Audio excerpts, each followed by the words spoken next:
And so I have to understand that a teenager, maybe in the United States, is going to spend a lot of time on YouTube or on Snapchat or on Instagram, and probably not over on Facebook and some of the other apps that have, fallen out of favor with young generations over time, right? So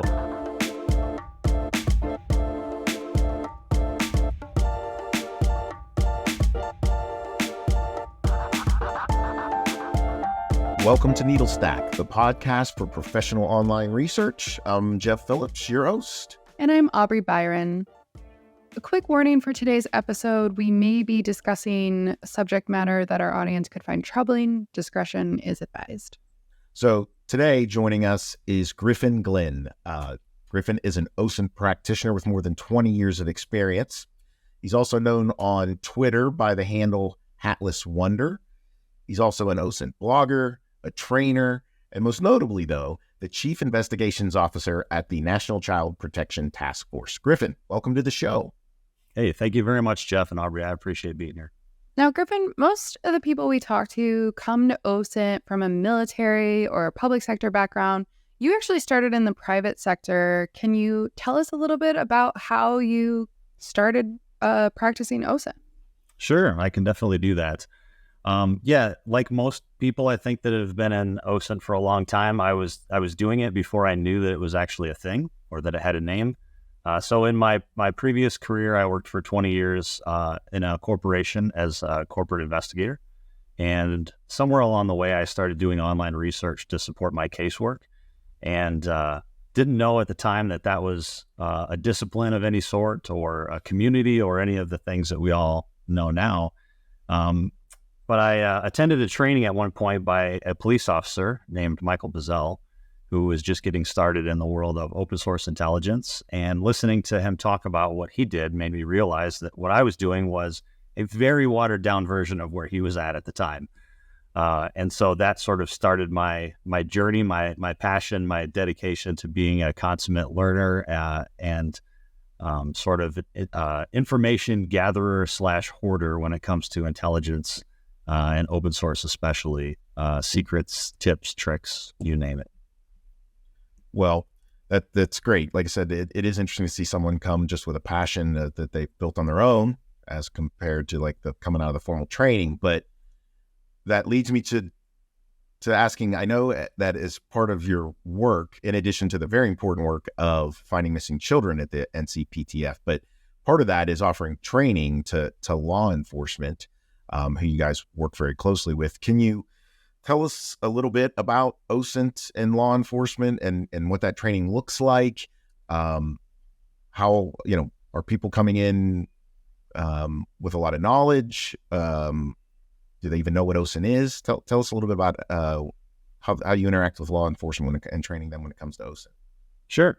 So in my capacity at the National Child Protection Task Force, I do a lot of law enforcement training, and we definitely gear our training towards the type of casework that we support, which is missing, exploited, and trafficked children and human trafficking.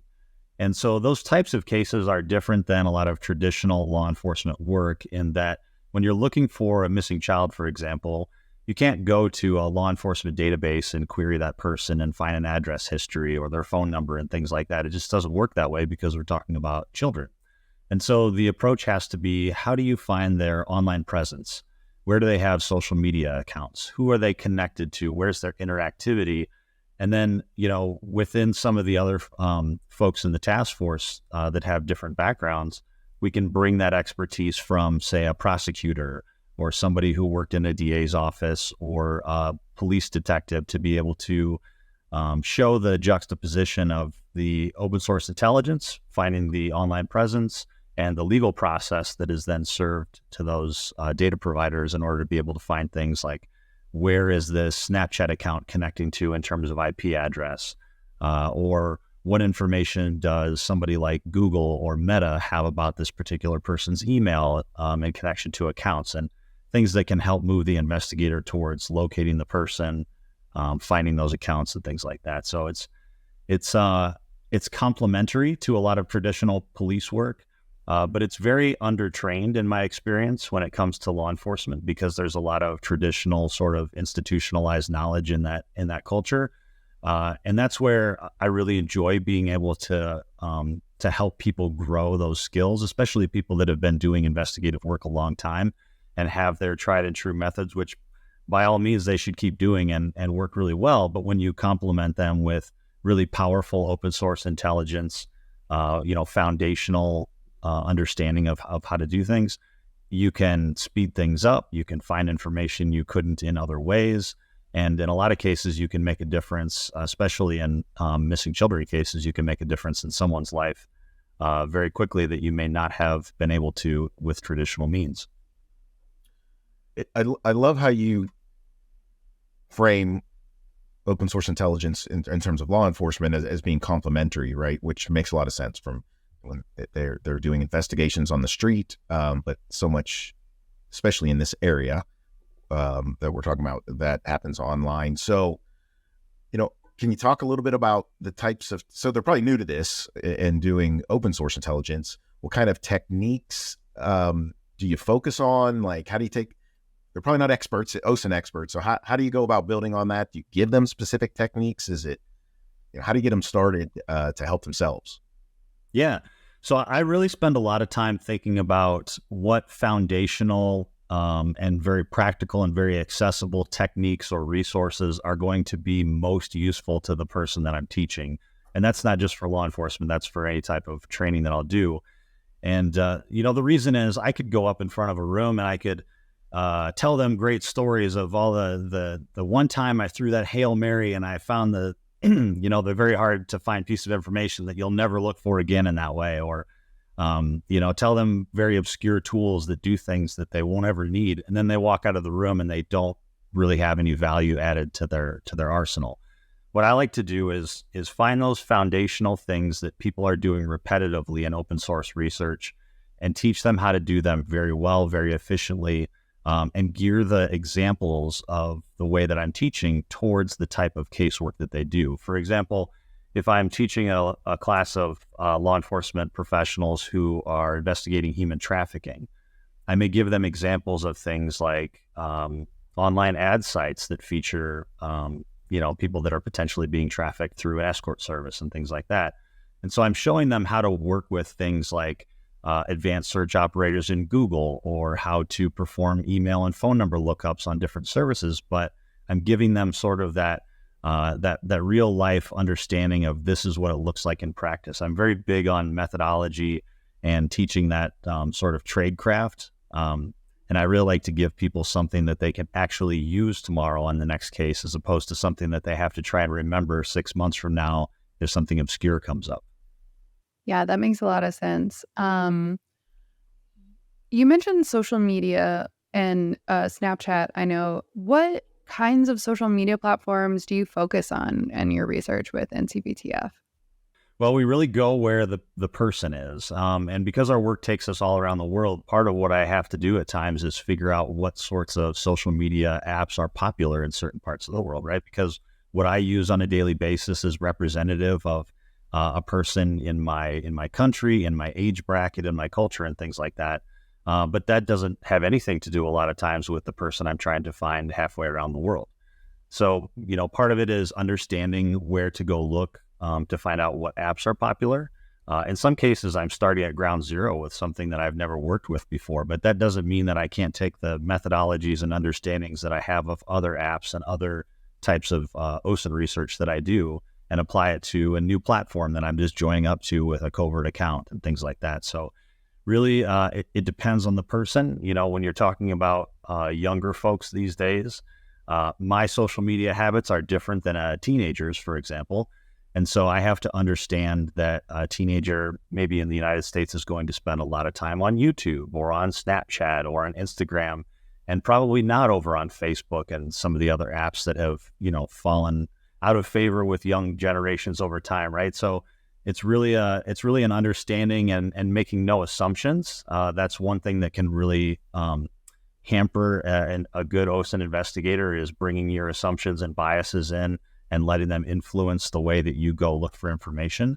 You have to really take an open-minded approach to each investigation and sort of assume nothing, because you really don't know what's going to be out there. So it's keeping you hip, huh? Every time I say that, somebody gives me a weird look, but I agree with you. It is.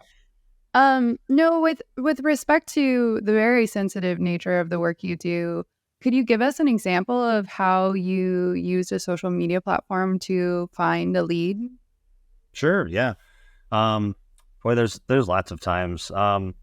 Recently I worked in an investigation where I started out with an image of somebody that we were trying to, we'll just say, locate their online presence, right? And I may have to be a little bit cagey about how I describe this because of Absolutely. that's nature. So I had a photograph of this person, and they were at an event, and I needed to identify them and find out more about them, find their presence online.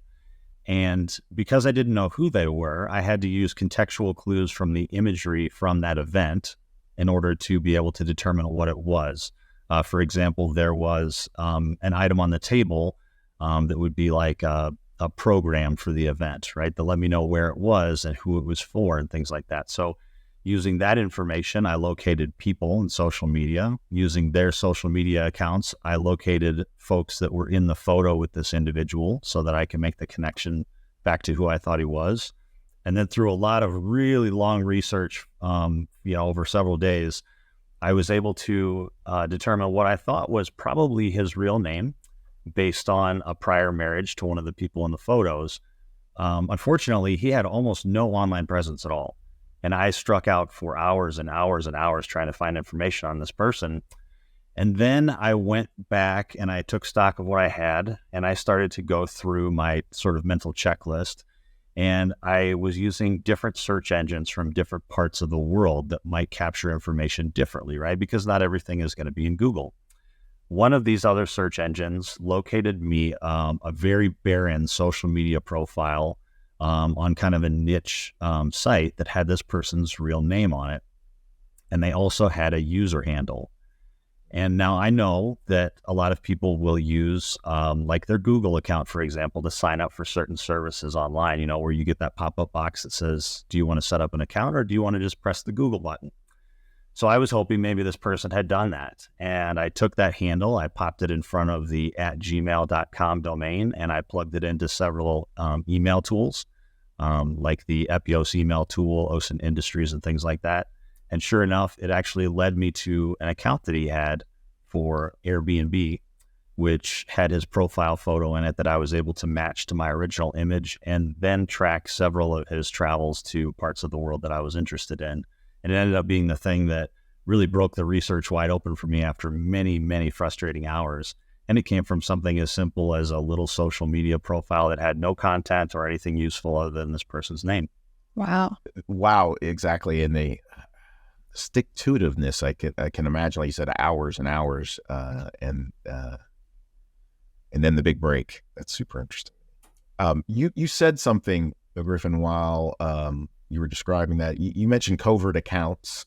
Sometimes people call them sock puppets. Not everyone can use covert accounts, but it just opens up a little broader of a question for me. Again, when you're dealing with law enforcement, and I'm not picking on law enforcement, there's lots of professions that are not experts in open source intelligence. So I'm curious about operational security, or OpSec, and is safety part of that training? How important is that in your world and in these investigations with law enforcement? Sure, absolutely, and you're right. The reality is none of us are experts in open source intelligence, right? We all have our niches of expertise when it comes to it, and hopefully we're students of all the rest of it, right? So many disciplines use open source intelligence in different ways and to different levels, and the learning curve is different for us all.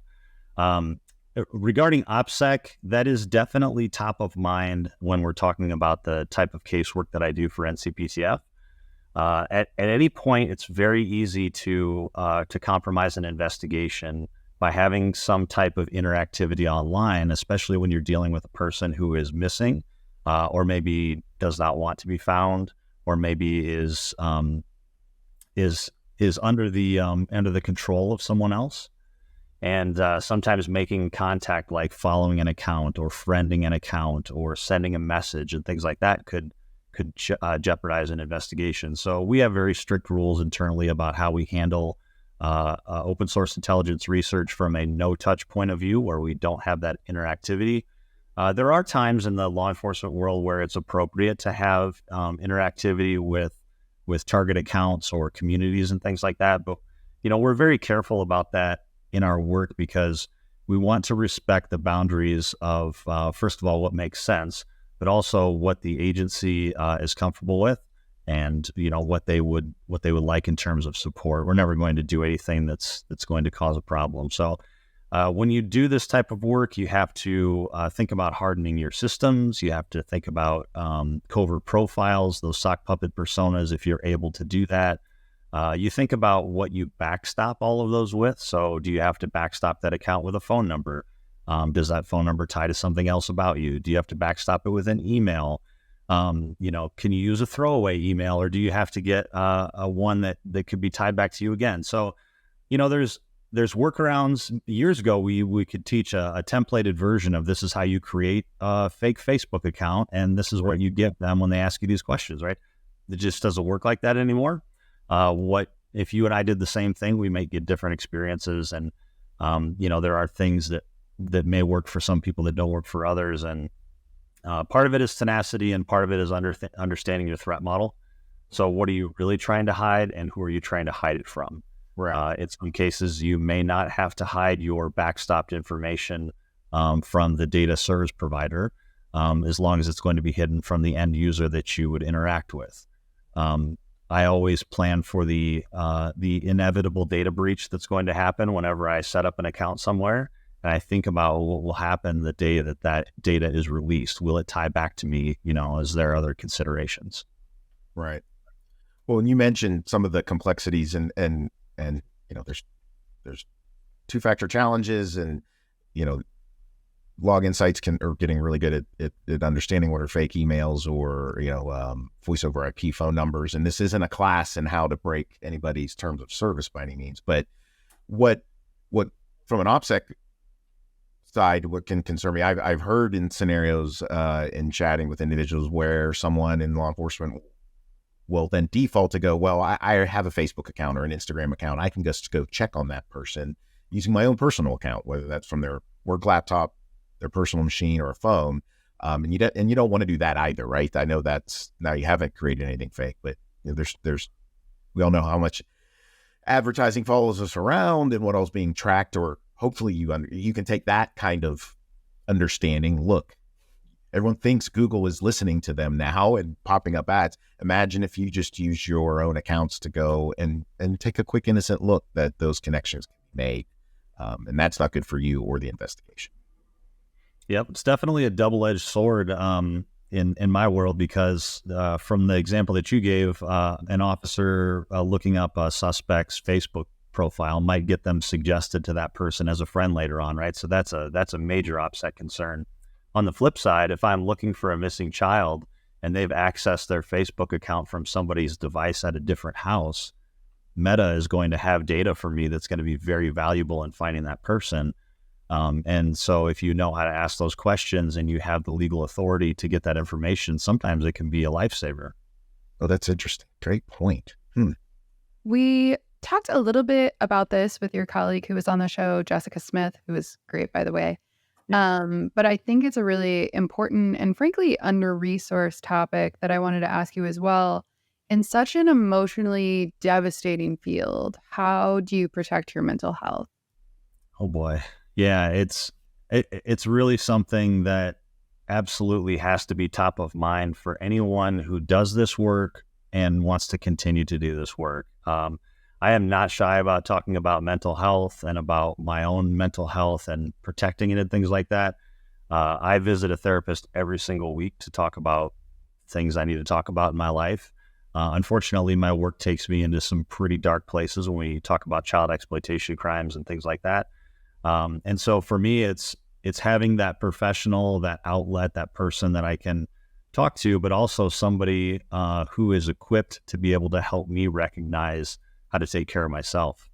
And also to be able to speak openly with my colleagues and the people around me who might recognize a change in my behavior, or my habits that could be indicative of some type of underlying trauma that I need to deal with and things like that. So this is applicable to so many different professions that do so much, such a myriad of different types of research. I think about the people that look into war crimes and the atrocities that happen in the world, and the awful, horrible things that you see that are available to you online. And there's an education that can happen there.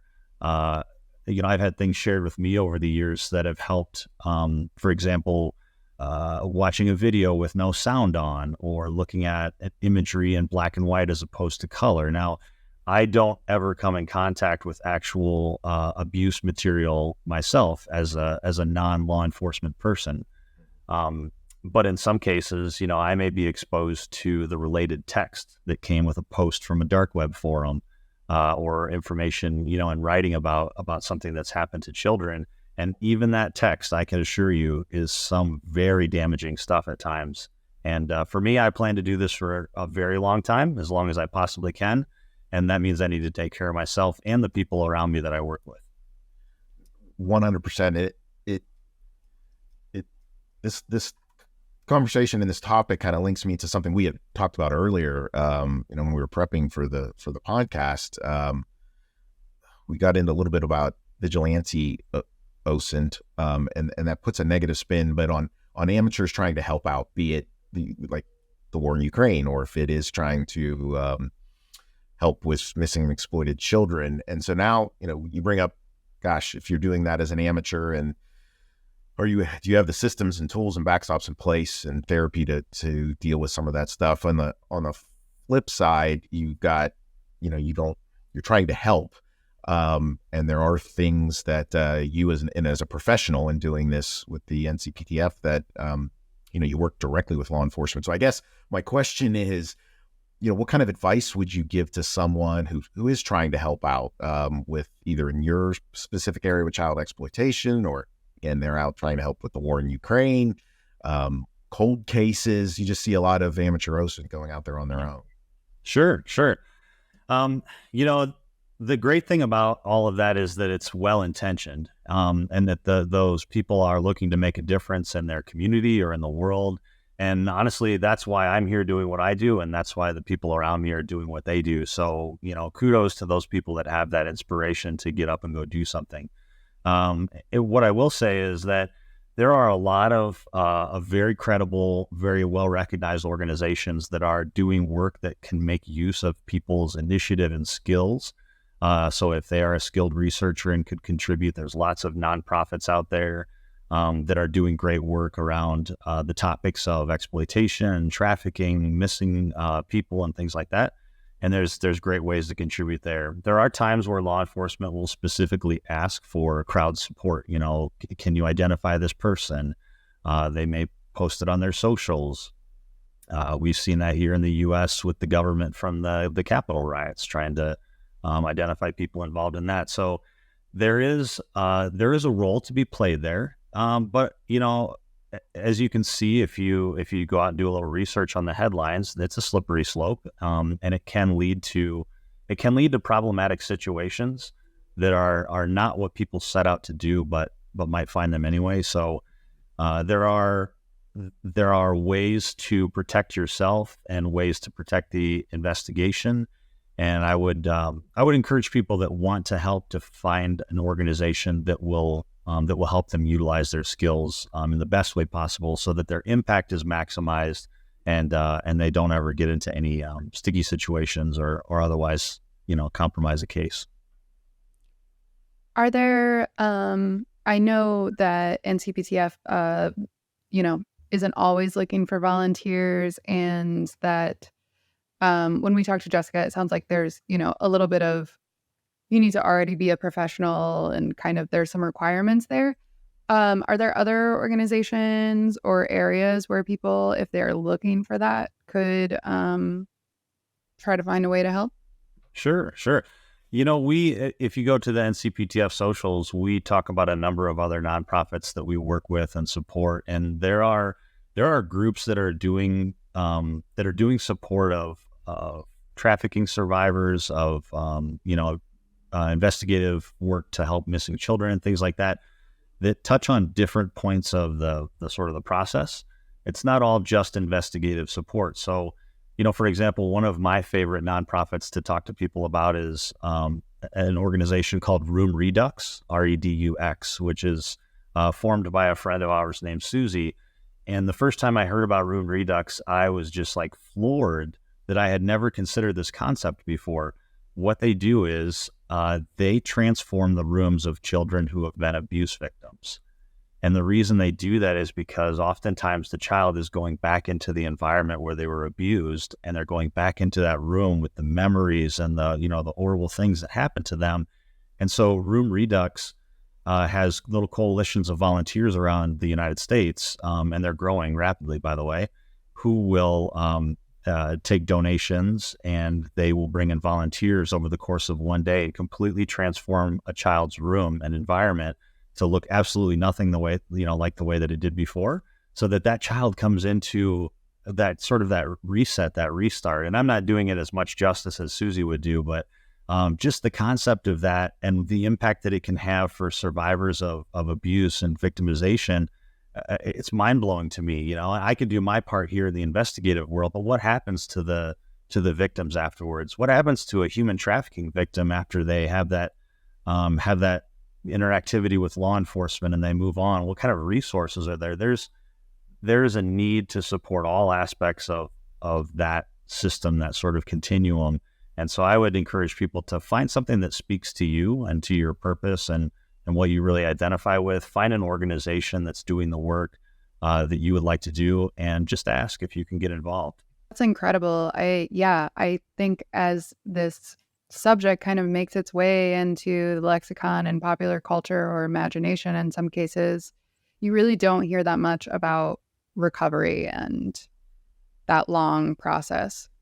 Sure. And in my work, it's been, that's been a learning curve for me, right? So, when I started doing this type of investigative work, my only focus was on the investigation. How's it going to end? How do I catch the bad person? How do I help, the child be rescued and things like that? But what I realized is that there's so much more happening, so much more that happens after the fact. And so the better in touch I can be with the survivor-focused perspective, with understanding what that experience is like for them, because I can never have that firsthand perspective, but I can work with and talk to and understand those people that do, so that I can incorporate that message into my own training and try to bring that light to people who are in the same shoes that I was in just a couple years ago. Well, shifting gears slightly, one of the things that you're most well known for maybe is your Start Me page. For those who may not be familiar, it's a collection of really invaluable links and tools for conducting OSINT. We'll be sure to link to it in our show notes. But what are some of the tools or pages that you highly recommend for practitioners? Sure.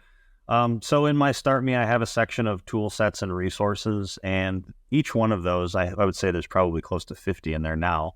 Each one of them are an aggregation, somebody else's collection of links and tools. And I am a link hoarder, that's for sure. I have my own collection of many thousands of links that I've tried to categorize. But what I realized is there's people that have put a lot of time and effort into doing that already. And why reinvent that wheel when I have so many other wheels that I could reinvent? So I've collected their collections. And the ones that I really like are sort of dependent on the type of case that I'm working, because there are some in there that are regionally specific to certain parts of the world. Topic specific to certain disciplines of investigation. I really like the Cyber Detective tool collection, Cyber Detective on Twitter, and that's going to be hosted on GitHub under Cypher387 GitHub. So I'm sure we can provide that link too. But I like the way that she categorizes the sections of the information, making it easy for somebody like me to pop in there and grab tools for YouTube and things like that. TechNazet is another who has a great, well-known collection that's very well categorized. For me, I like that sort of organization that helps me get to the answer faster so that I can try a few things out. but they're really great. And there are a lot of different Start Me pages or aggregated collections of links out there and tools to search them. I think that anybody could find anything that they ever needed in there.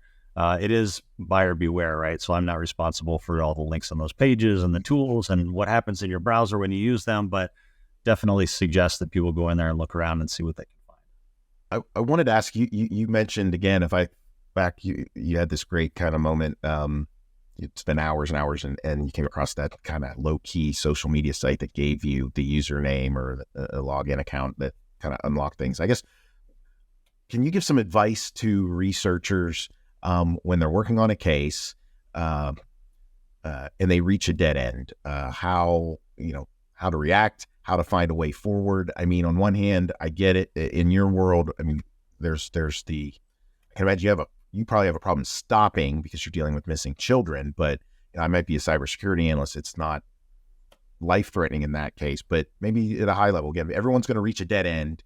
How do you react? How do you go forward again? Sure. I reached that dead end point many times throughout an engagement. And I wish that I could write more about the amount of time I spent failing doing OSINT work, as opposed to the cool, successful stories of here's how I found the thing, because that's the reality of the work. It's mostly going to be failure or not finding things or, changing your queries in order to be able to get to the answer. And that's where, for me, the real magic is at in terms of skill. I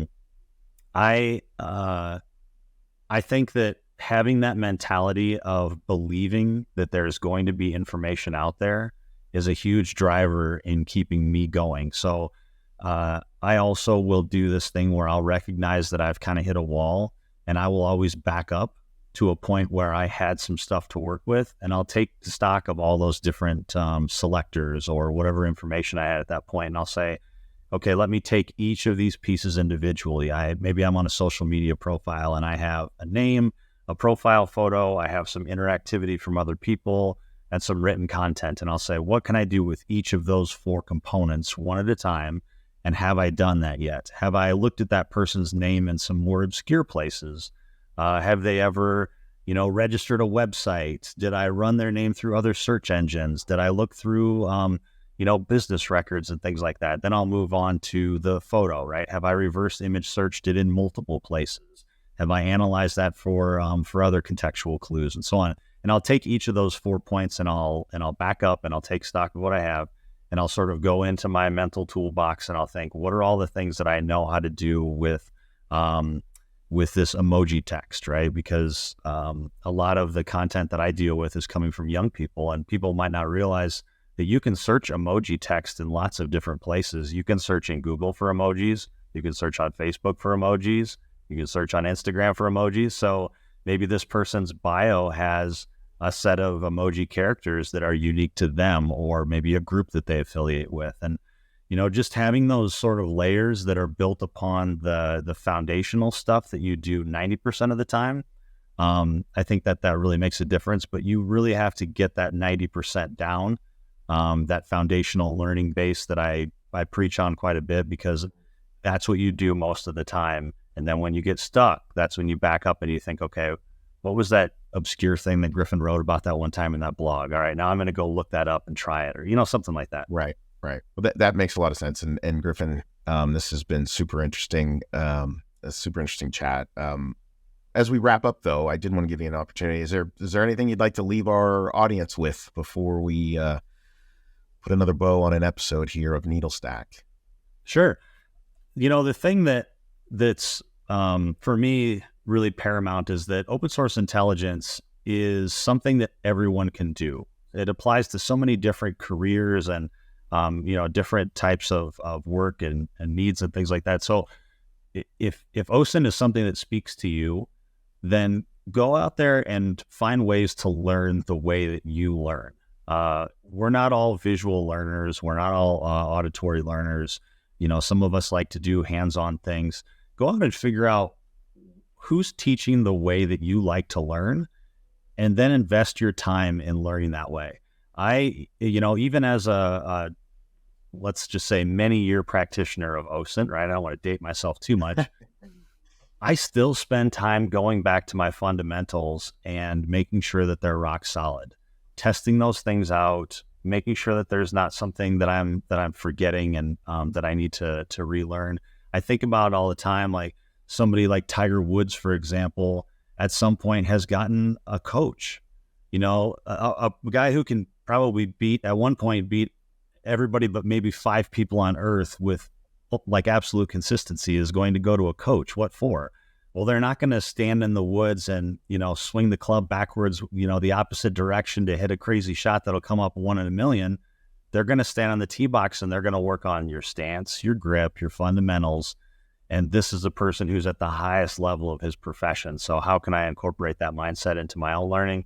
And that's what I would encourage people to do too, is take the fundamentals seriously and take your learning seriously, and go out there and be the best that you can be, because you bring something unique to this job that I can't bring. Doesn't matter who you are and who I am. We all bring something different. Well, Griffin, thank you so much for sharing your expertise and your experiences today. And also thank you for your work with the National Child Protection Task Force. These last 2 podcasts have been super enlightening and to Aubrey and I, and hopefully to all of our listeners. So again, thank you for your time. And thanks to the audience for listening. If you liked what you heard, you can view transcripts and other episode info on our website, authenticate.com/NeedleStack. That's authentic with the number 8.com/NeedleStack. Be sure to let us know your thoughts on X, formerly known as Twitter, @NeedleStackPod is where you can find us, and to like and subscribe wherever you're listening today. So we'll see you next time on NeedleStack.